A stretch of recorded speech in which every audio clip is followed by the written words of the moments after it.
अस्सलाम वालेकुम guys, I hope you are doing well. This is Nizamuddin Memon और आज की इस वीडियो में हम डिस्क्रीट का वैसे तो बुक था जो हम फॉलो कर रहे थे, उसमें सीक्वेंस और समेशन का टॉपिक आया। तो पहले मैंने क्या किया, आपको फ़र्स्ट ईयर का थोड़ा सा ओवरव्यू दिया है। ये फर्स्ट ईयर की एक्सरसाइज 4.2 है, जिसका क्वेश्चन नंबर 1 और 2 हमने पिछले वीडियो में किया था। अब क्वेश्चन नंबर 3 करने वाले हैं। इसमें कहा गया है कि इफ़ an-3 बराबर है 2n-5 के, तो find nth term of the sequence. इसका nth टर्म हमें मालूम करना है। ये जो टर्म है वो an-3 टर्म है।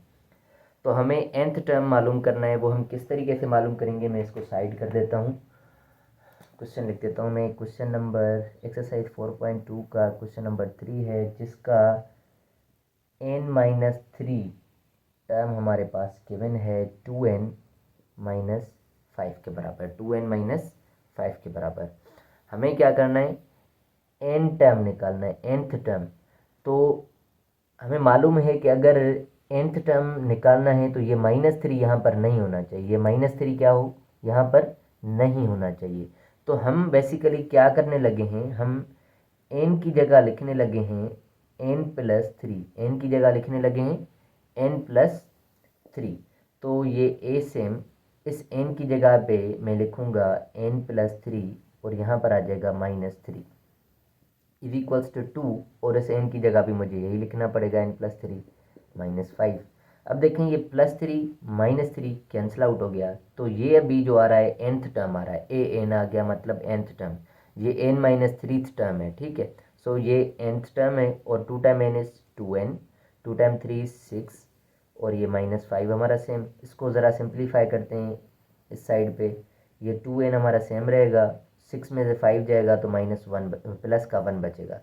तो nth टर्म हमारा जो है इस सीक्वेंस का 2n+1 है।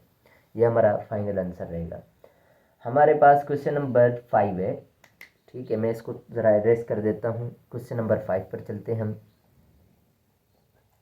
क्वेश्चन नंबर 5 में हमें क्या कहा गया है, हमें क्वेश्चन नंबर 5 में कहा गया है कि find 21st term, find the 21st term of the AP if its sixth term is 11।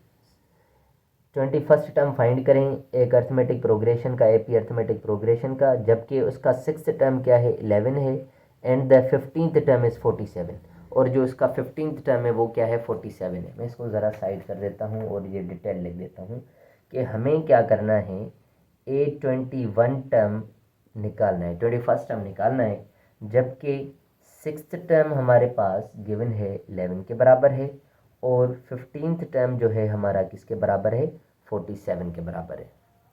हमारे पास पता है कि फार्मूला होता है, जनरल फार्मूला, ए एन लिखो या टी एन लिखो, बात एक ही होती है। ए एन बराबर होता है किसके, A+n-1 इंटू डी के। यहाँ पर जस्ट ए लिखो या A1 लिखो, कोई मसला नहीं है, ठीक है। तो ये हमारा जनरल फार्मूला है, ये हमने लिख दिया।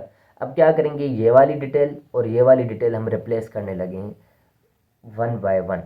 फर्स्ट ऑफ ऑल इसकी डिटेल हम लिखते हैं। इसमें इसमें हमें क्या गिवन है कि 6 जो है, मतलब इसमें n का वैल्यू 6 गिवन है। इसकी डिटेल क्या है, n का वैल्यू इसमें 6 है, और A6 का वैल्यू हमारे पास 11 है।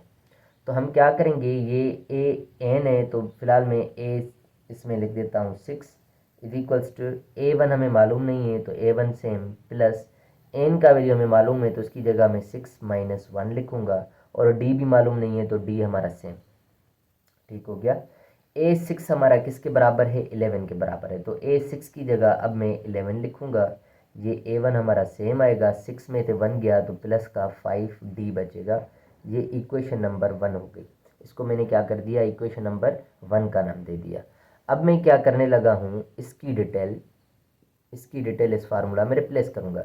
इसमें जो है हमारा n का वैल्यू क्या है, n का वैल्यू है ये वाला 15, n का वैल्यू है 15। बाकी इस फार्मूला में मैं रिप्लेस करने लगा हूँ। तो A15 बराबर होगा, A1 हमें मालूम नहीं है, प्लस n का वैल्यू हमें मालूम है, n की जगह में 15 -1, और d का वैल्यू भी मालूम नहीं है तो मैं d ये सेम लिख दूंगा। सो A15 हमारा बराबर है किसके, A15 बराबर है 47 के। A15 की जगह मैं 47 लिखने वाला हूँ। A1 हमारा सेम रहेगा, 15 में से 1 जाएगा तो 14 और D बचेगा। ये हमारी इक्वेशन नंबर 2 होगी। अब ये वाली चीज़ें हमने पढ़ रखी हैं कि ये दो साइमल्टेनियस इक्वेशंस हैं, जैसे हमने एडिशनल मैथमेटिक्स में चीज़ें पढ़ी हुई हैं, ठीक है, या फाउंडेशन क्लासेस में भी मैंने आपको पढ़ाया हुआ है कि ठीक है कि किस तरीके से हम इनको सॉल्व करते हैं। अब A1 का कोएफिशिएंट यहाँ भी 1 है और यहाँ भी A1 का कोएफिशिएंट 1 है, तो हम बेसिकली करेंगे क्या, इक्वेशन 2 में से इक्वेशन 1 को सब्ट्रैक्ट कर देते हैं। हम लिखते हैं सब्ट्रैक्ट इक्वेशन 1 फ्रॉम 2, यूँ कर देता हूँ, इसमें से ये सब्ट्रैक्ट कर देता हूँ। मैं सबसे पहले 2 लिखूँगा, 47 is equals to A1 plus 14D, और ये लिखूँगा 11 is equals to A1 plus 5D। Subtraction में हम बेसिकली करते क्या हैं, नीचे वाली साइंस अपोजिट करते हैं। अब ये प्लस का 11 है तो ये हो जाएगा माइनस का, ये प्लस का A1 है तो ये हो जाएगा माइनस का, ये प्लस का 5D है तो ये हो जाएगा माइनस का। 47 में माइनस का 11 चला जाएगा तो क्या बचेगा, 47 में से 10 गए तो 37, 37 में से 1 गया तो 36 आ जाएगा। इसी तरीके से A1 ये माइनस का और ये प्लस का, ये दोनों कैंसिल आउट हो जाएंगे। बाकी 15 में से माइनस का 5 जाएगा, 14 में से माइनस 5 करेंगे तो हमारे पास बचेगा क्या, 9D। तो ये 9 मल्टीप्लाइड इस तरफ आएगा तो हमारे पास डिवाइड में आ जाएगा, 36 divide by 9 is equals to D। 9 time 1 is 9, 9 time 4 is 36, तो D का वैल्यू हमारे पास आ गया है 4। अब ये जो D का वैल्यू आ गया हम किसी भी एक इक्वेशन में पुट कर सकते हैं, तो D का वैल्यू मैं इस इक्वेशन में पुट करने वाला हूँ, ठीक है। पुट इन इक्वेशन 1, ये D का वैल्यू जो कि 4 है, मैं इस इक्वेशन में D की जगह रखूँगा, तो ये 11 same is equals to A1 same plus 5 into 4, 5 time 4 is 20 हो जाएगा, जो कि यहाँ पर प्लस का है, पर ये प्लस की चीज़ इस तरफ ले आऊँगा तो माइनस की हो जाएगी, तो ये माइनस का 20 हो गया और ये A1 बच गया। तो 11 में से 20 जब हम माइनस करेंगे तो यहाँ पर माइनस का 9 आ जाएगा, जो कि हमारा A1 का वैल्यू है। अब हमारे पास दो वैल्यूज़ आ गए, एक D चाहिए होता है, दूसरा A1 चाहिए होता है। हमें बेसिकली करना क्या है, 21st टर्म निकालना है। क्या निकालना है, 21st टर्म। मैं यहाँ पे करने लगा हूँ। अब जब हम 21st टर्म निकालने वाले हैं तो हमारे पास डेटा क्या है, n का वैल्यू 21 है, A1 का वैल्यू हमारे पास है -9 और D का वैल्यू हमारे पास है 4, ठीक है। मैं क्या करूँगा, इस फार्मूला में ये चीज़ें पुट करता जाऊँगा। n की जगह पे मैंने 21 लिख दिया इज इक्वल्स टू A1 की जगह पे मैं लिखूँगा क्या है हमारे पास -9 प्लस, फिर n की जगह पे मैं 21 लिखने वाला हूँ, 21 माइनस 1, और D की जगह पे मैं लिखूँगा 4, D की जगह पे मैं लिखूँगा 4। थोड़ा इसको मैं इस तरफ कर देता हूँ, ओके।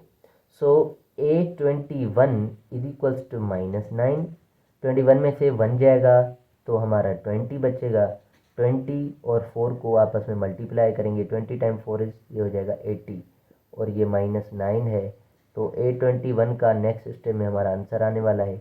80 में से 9 जाएगा तो हमारे पास बचेगा 71 प्लस का, और ये A21 टर्म है और इसका आंसर है बस गाइस। तो ये हमारा था क्वेश्चन नंबर 5, काफ़ी लेंथी हो गया पर इंतहाई आसान है, ठीक है। इंतहाई आसान मतलब आपने साइमल्टेनियस इक्वेशंस पहले ही पढ़ रखी हैं, हम इसमें एलिमिनेशन मेथड यूज़ कर रहे हैं, आप चाहें तो सब्स्टिट्यूशन मेथड यूज़ कर सकते हैं।